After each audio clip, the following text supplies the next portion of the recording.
اوس چې کوم موږ غوښتنه کوو نو هغه خو د مشاعرې چې کومه برخه د هغې لپاره موږ دا غواړو چې موږ سره زموږ ملګري حساس خپل کلام بل شریکي د خپلې خوښې د دوی کلامونه ټول انتخاب کلام هر یو شعر انتخاب وي او هغه شان د دوی ترنم هم ډېر زبردست دی او نو زم چې دوی نه هم په ترنم کې دغه شان د دوی د خوښې کلام مننه څو شعرونه شریکومه ملګرو ته د یاد وي تاسو ته خو صادق صاحب پته ده خو چې کم اورېدونکي دي نو دا شعرونه خاص کر دا ډومبني 3 شعرونه د غزل دا ما د خپلې لور په وفات لیکلي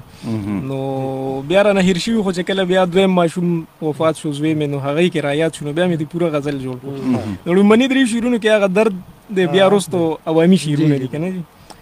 نو ترنم کې پې کوشش کوم ارشاد پرنګ لکه زما چې خوبهو پاتې کېدا پرنګ لکه زما چې خوبهو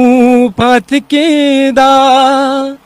په غېږ کې مې د هغه ګل خوشبو پاتې کېدا په غېږ کې مې د هغه گل خوشبو پات کېدا په خیال کې به مختا په زیر زیرو ما خوشاله په خیال کې به مختا په زیر زیرو ما خوشاله مسکې زما لسترګو روبرو پات کېدا مسکې زما لسترګو روبرو پاتې کېدا په غېږ کې مې د هغه ګل خوشبو پاتې کېدا غم څومره زورور دی سړی پرې باسي برما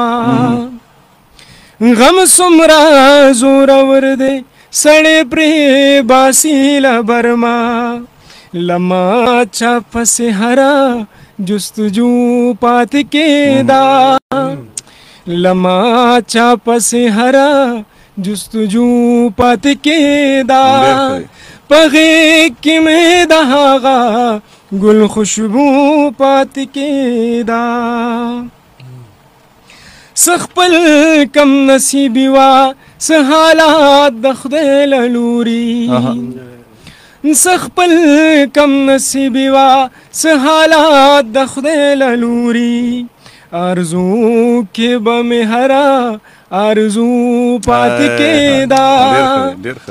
ارزو کې به مې هره ارزو پاتې کېدا په غېږ کې مې د هغه ګل خوشبو پاتې کېدا حساس د دنیا پاسلیات چې کله پوی شم حساس د دنیا پاسلیات چې کله پوی شم په خوله کې مې ناره ده حق هو پاتې کېدا په خوله کې مې ناره ده حق هو پاتې کېدا په غېږ کې مې د هغه ګل خوشبو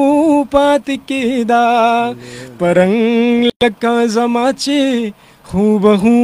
پاتې کېدا په غېږ کې مې د هغه ګل خوشبو پاتې کېدا ډېر